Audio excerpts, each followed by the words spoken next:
The New Orleans Saints unable to land safety Justin Simmons as he signs with a division rival. Can it get any worse than that? We got all that and a little bit of lanyard for you on today's episode of Locked On Saints.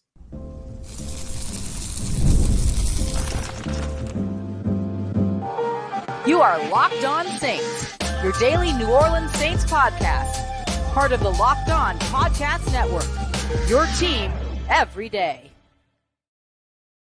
What is good, Who Dat Nation and Who Dat family? I am your host, your friend Ross Jackson, New Orleans native, your New Orleans Saints expert and credentialed member of the media covering those New Orleans Saints as the Saints beat writer over at LouisianaSports.net and Saints analyst over at WWL TV. We appreciate you very much, as always, for joining us for another episode. On today's show, we're going to take a look at Taliese Fuaga's injury and the impact that it could have with an already struggling offensive line. I'll give you some expectations, kind of things to watch out for there. We'll also dive into what is an impressive day, or was an impressive day, in New Orleans Saints training camp, day 17 for all three quarterbacks.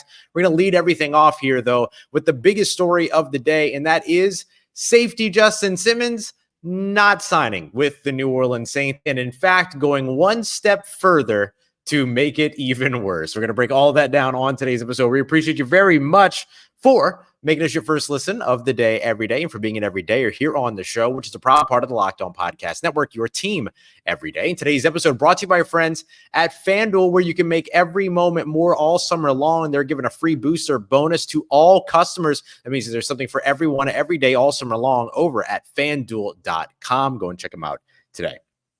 The New Orleans Saints had early conversations with Pro Bowl safety Justin Simmons months ago. Dennis Allen estimating sometime after the draft.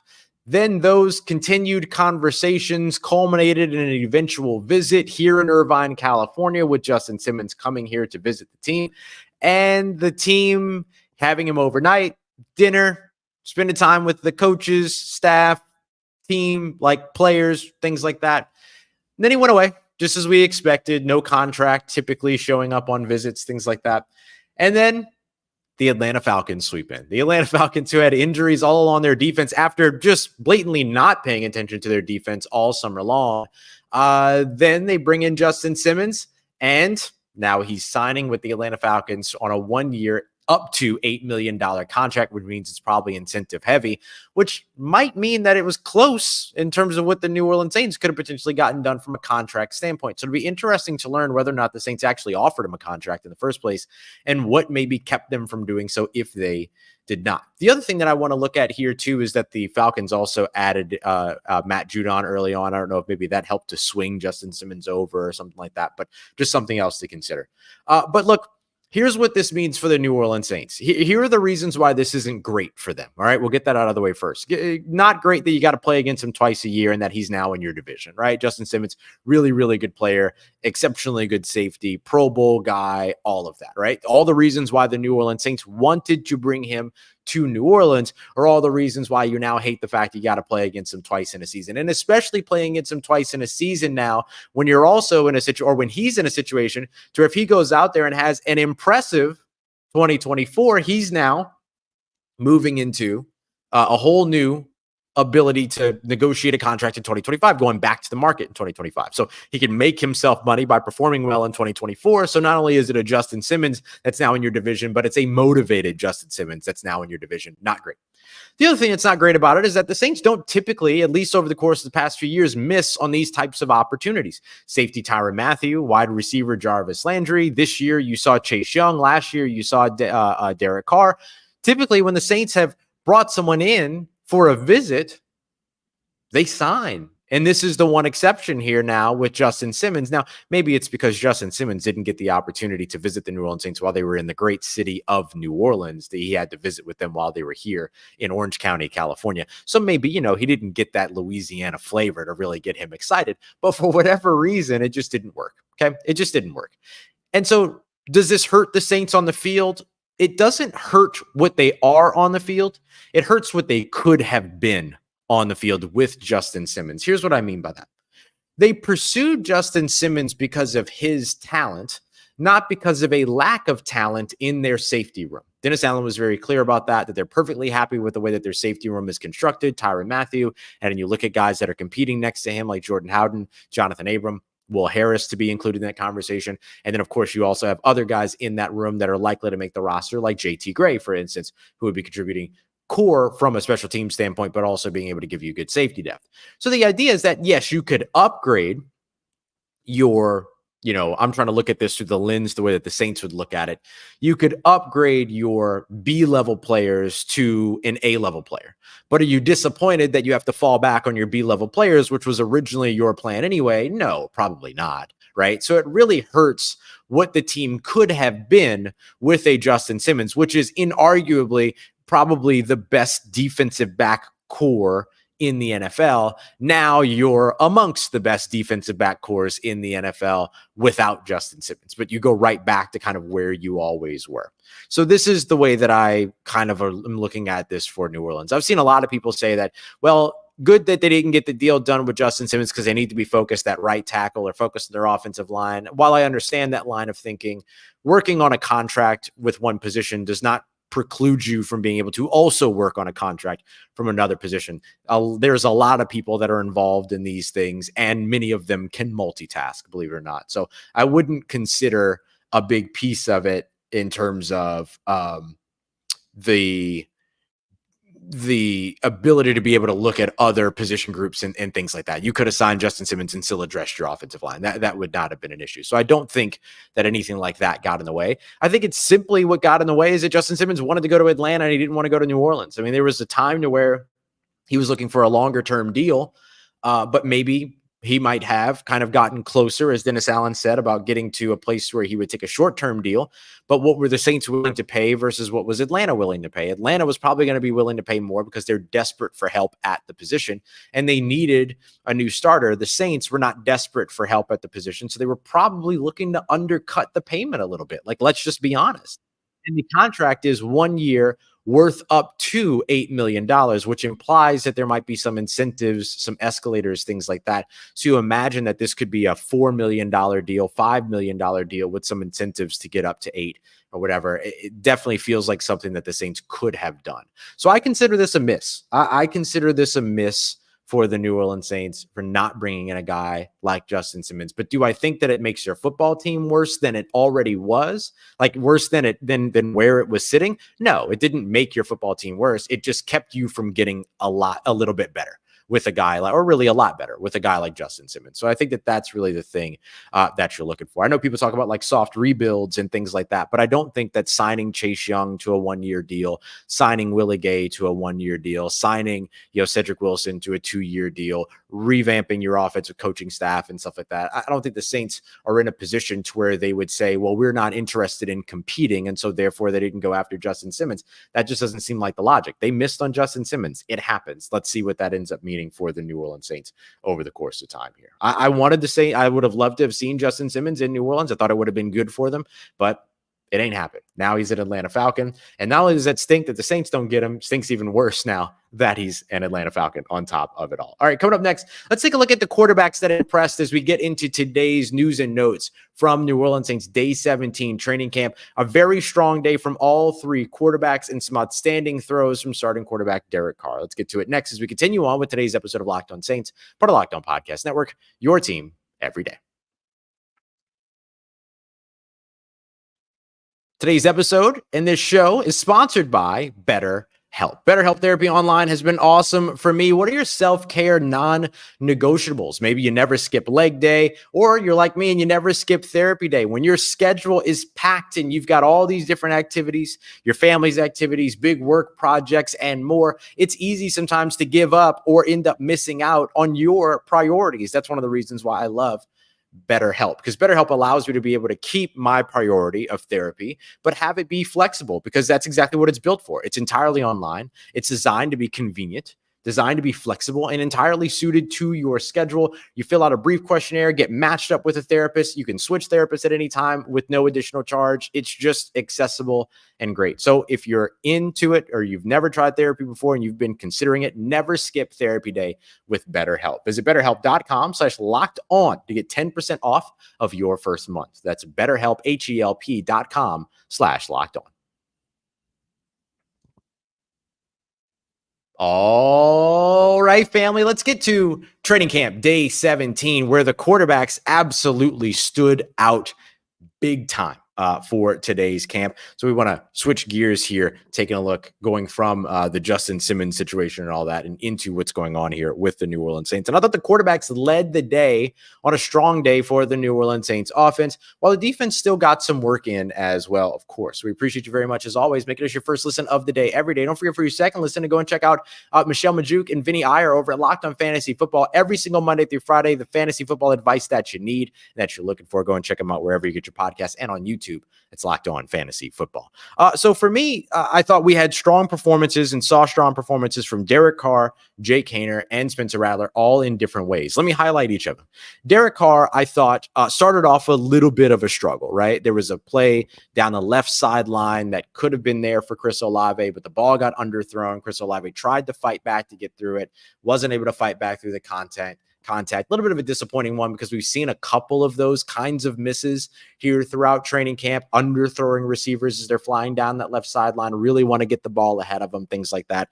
But right after that, everything got going for Derek Carr. He ended up putting a ball perfectly in place for Kevin Austin, one of the recently added wide receivers here throughout training camp, over on the left side with two players in coverage, and just I'll put it in a perfect place for Kevin Austin to go and make a play on it. And he made a fantastic play on it. This was them trying to get from about the 38 down to the 9-yard line. It was a 3rd and long simulated situation in a drive where you're trying to simulate end of game, 1 minute, 40 seconds left on the clock, get down, score a touchdown, down 6. And they did a really good job of that. Great pass down the left sideline over to Kevin Austin. And Kevin Austin kind of made the big play on the top of that. But I think that Derek Carr did a good job putting that ball where it needed to be so he can go out there and make that catch. Similarly, we saw a really good one from Derek Carr to where he connected with Dallin Holker for a touchdown in red zone drills. Ended up ripping one right in between two defenders, had sort of the tight window situation there, and then a nice catch there by Dallin Holker. Undrafted free agent tight end Dallin Holker continuing to take reps with the first team and continuing to impress when he's been there as well. Big stuff for Dallin Holker so far down the stretch here throughout training camp. Later on, we saw the right read to Foster Moreau on a touchdown that ended that 2-minute drill that the Saints were doing. And then they ended up being able to get in there with Charlie Smith for an extra point to make it good, going up by 1 point in that situation.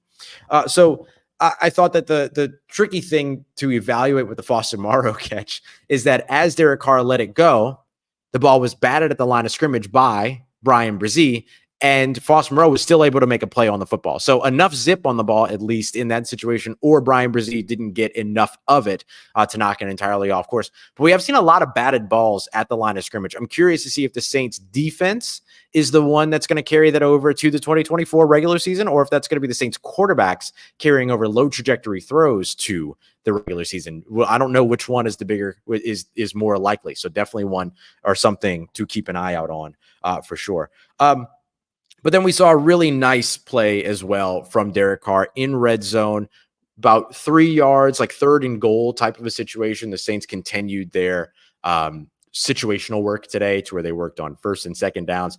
Then they worked on 2nd and 3rd downs, did some red zone 3rd down work, and then did that 2-minute drive at the end, all of those other things. There was a play to where James Robinson was split out to the left side. Derek Carr motions for James Robinson to come back inside. They snap the ball, fake it, and then give a little shovel pass underneath to Foster Moreau, who was able to get it in for a touchdown. Really, really nice play design there. Good call by Derek Carr, getting the adjustment in and all that other stuff. Really, really nice play. So good play design there and another good performance there from the quarterback. I want to look over at Jake Haener. Jake Haener had a keeper today on a play action kind of rollout fake to where he got out over to the right side for a touchdown all by himself, because he faked out everybody with the play fake. Apparently he and offensive coordinator Clint Kubiak saw a tendency of the defense. The way that the Saints kind of prepared today is that the offense practiced against the offense in walkthroughs, the defense practiced against the defense in walkthroughs, so they could kind of get everything walked through, get everything familiar. But the offense didn't know what the defense was looking to do. Defense didn't know what the offense was looking to do. They did not share scripts in that way. So it was a little bit of like a scrimmage. Dennis Allen highlighted this about yesterday's practice. They did it again today.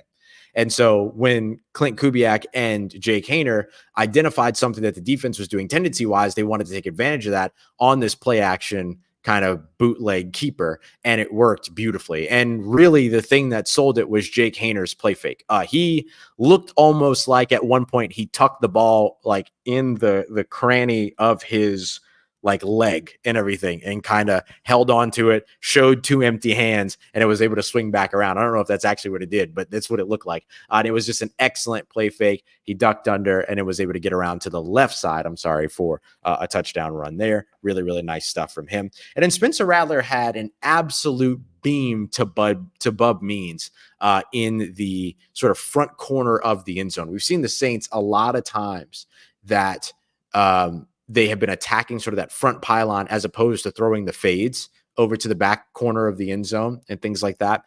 And so in this play, we saw Spencer Rattler take the drop back and then just gun one in to that front corner of the end zone for Bub Means, who just got back to participating in practices on Wednesday, fully, right, without the non-contact jersey and stuff like that. So great to see him get in there and get in for a touchdown. We saw a similar connection for Derek Carr to Rashid Shaheed, who for a second day in a row had a really strong connection today. The one thing that I looked at with that stood out to me with Spencer Rattler, I highlighted a place where Derek Carr had a miss. I want to highlight something about Spencer Rattler too. Rattler, I've noticed that when he starts to climb the pocket, that he doesn't often keep two hands on the football. And that kind of bit him today. He went to climb the pocket, and as he was climbing the pocket, Kendall Vickers was able to knock the ball out of him as he reared back and things like that. And so those are just things like situational awareness, understanding all of the bodies flying around you and all of the things. You could hear the coaching for him in previous practices of two hands on the ball. Once he gets that down, I think that's going to help him a lot with his pocket mobility, sort of comfort navigating the pocket and things like that. I still think Spencer Rattler is going to be a pretty good player in this system if he ever gets the opportunity. We'll see. I mean, but getting the opportunities during the preseason definitely means something. I thought Jake Haener was again impressive. I mean, the absolute sort of fire that he brings to this team, the way he celebrates, the way he jumps around, the way, like how much he absolutely loves anytime that somebody succeeds, all those things. Really, really good stuff on that side of it all as well. So I thought all three quarterbacks did a little something that you loved today. And that's important to me because the first preseason game, you didn't see things you loved from all three quarterbacks. You saw things you loved from two quarterbacks, didn't see much from the starting quarterback in Derek Carr.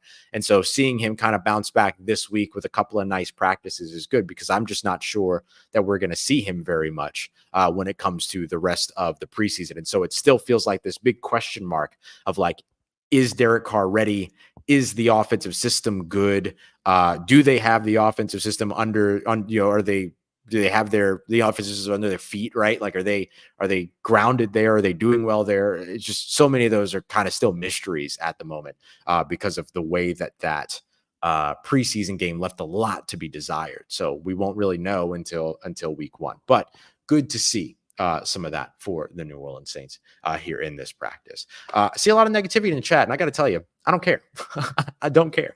All right, coming up next, we're going to take a look at Taliese Fuaga. Now, he had a bit of an injury today and everything, and so what does that mean for the New Orleans Saints, and what could that mean for them in the long run? We're going to dive into all that here as we continue on with today's episode of Locked On Saints, part of the Locked On Podcast Network, your team every day.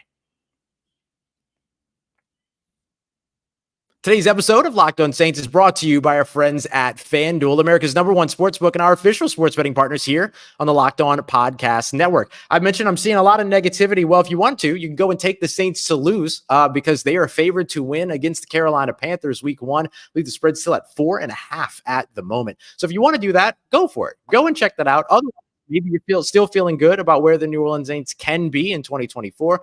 You're willing to dive in with a little bit of optimism. If you are, then you could take them to win that game or at least cover the spread. Or maybe you want to split that right in the middle. They'll win, but not by 4.5 points. Also good. You can dive into all that and much more over at FanDuel. You can get into over-unders on Chris Olave's receiving yards, Rashid Shaheed's receiving yards, so much more as well. And then, of course, you've got all of the great stuff going on when it comes to the WNBA starting back up. You've got MLB and so much more. So go check them out today, because right now, all summer long, they are giving a free boost or bonus to all customers. It means there's something for everyone every day, all summer long, over at FanDuel.com. Go and check it out today so that you can make the most of your summer. We appreciate you very much.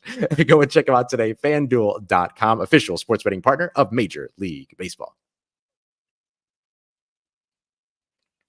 Let's get it, Who Dat Nation. This one wasn't so positive here.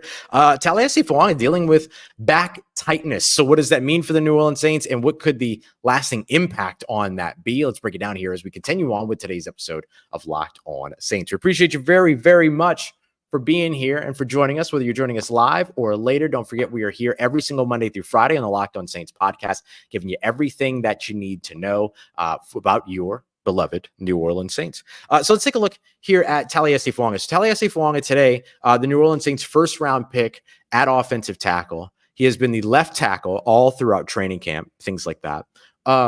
He ended up not participating in practice today, was there a little bit. I kind of saw him off to the side. So basically when you walk into Saints training camp, oftentimes you'll see the offensive linemen and quarterbacks working together, snap exchanges, cadences, things like that.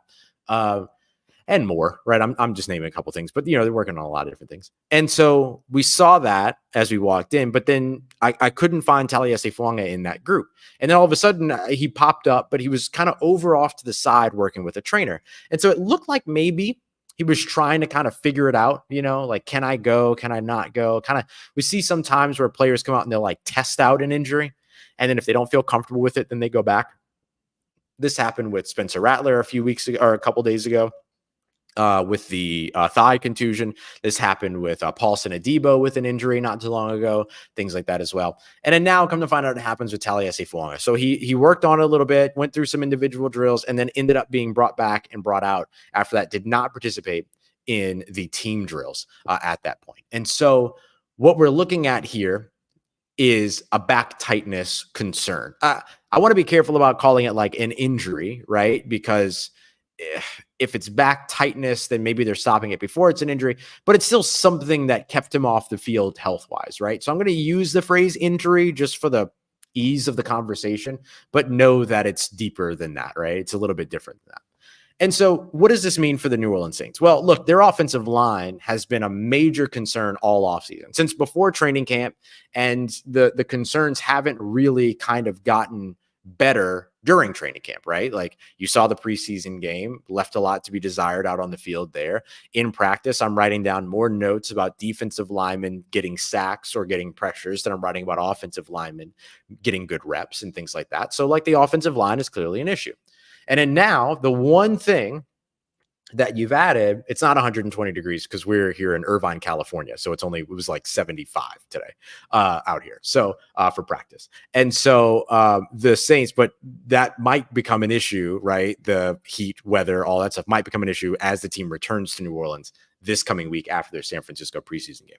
And so when it comes to Fuaga, the issue is that he's been kind of the bright spot on the offensive line outside of your two starters, right? Your two starters of Eric McCoy, Cesar Ruiz, like they've been solid. But I think that the big thing that you're looking at here is that like Taliese Fuaga amongst the new offensive linemen or offensive linemen doing something new, right? Thinking Trevor Penning and moving over to right tackle, he has been the bright spot. Fuaga has been. So if he misses any certain amount of time, I would expect Landon Young to step in at left tackle in his place. That's what happened today. I expect the Saints will keep that going. And then now you kind of have to balance all of this and kind of weigh all this. Is it better to get Fuaga out there sooner rather than later? Or do you let him just kind of say, all right, while you're dealing with the back thing, especially because like backs on big guys, like you don't want that issue. And so just sit out for the rest of the week, see after the preseason game, right? I mean, the Saints can kind of go either way with this. I think that this is one of those big decisions that the Saints are going to have to make that could potentially have a ripple effect. Because if you don't have Taliese Fuaga out there at left tackle, you run the risk of your offensive line just struggling even more. If you do have him in at left tackle, you're potentially at least testing the waters of further injury, right? Like you're at least kind of like testing fate in that way. So it seems likely that the Saints will do what they've done with most of their injuries this offseason, which is play it cautious. But that could end up having a pretty big impact on where the New Orleans Saints are over the course of this offseason. So we'll see. Hopefully he doesn't have to miss too much time. Fellow rookie offensive tackle Josiah Aziram also left with an injury today. Demario Davis was back working in team drills, did the first kind of couple of team drills and then stepped away, went and worked on the sled, and then went and kind of ran arcs around the dummies, I'll call them, and things like that. And when I say dummies, I mean literally like the big physical stuffed dummies that you like run these drills with and everything. So that's good to see some progress for Demario Davis, who basically, like, if he was asked to play in a game this weekend, he probably could play in a game this weekend. There's just no reason to rush him back for a preseason matchup or anything like that. We saw Marshon Lattimore back doing more side work off to the side today, running, doing all those types of things. And so that makes sense. And that's good to see from that hip flexor injury that he was dealing with. Him running and getting some work in was also a positive. We also saw Pete Werner out there observing things like that. Still no A.T. Perry, still no Alvin Kamara. So those are going to be big ones to keep an eye out on. All right, I got a couple of other notes for you here real quick. I want to mention my dog of the day, which is Brian Austin. We've been trying to do a dog of the day every practice day, and I've missed on the last few practices. And really, Brian Austin could have been the dog of the day for several practices already. Have to pick him here today. Big time catch down the left sideline. Excellent stuff from him throughout the day. Did have one drop early, but then really turned it on towards the end of the day. So really, really loving what we're seeing from Brian Austin so far. One of the new additions at wide receiver. And I just want to mention too that Christian Boyd, the rookie defensive tackle, has looked really good.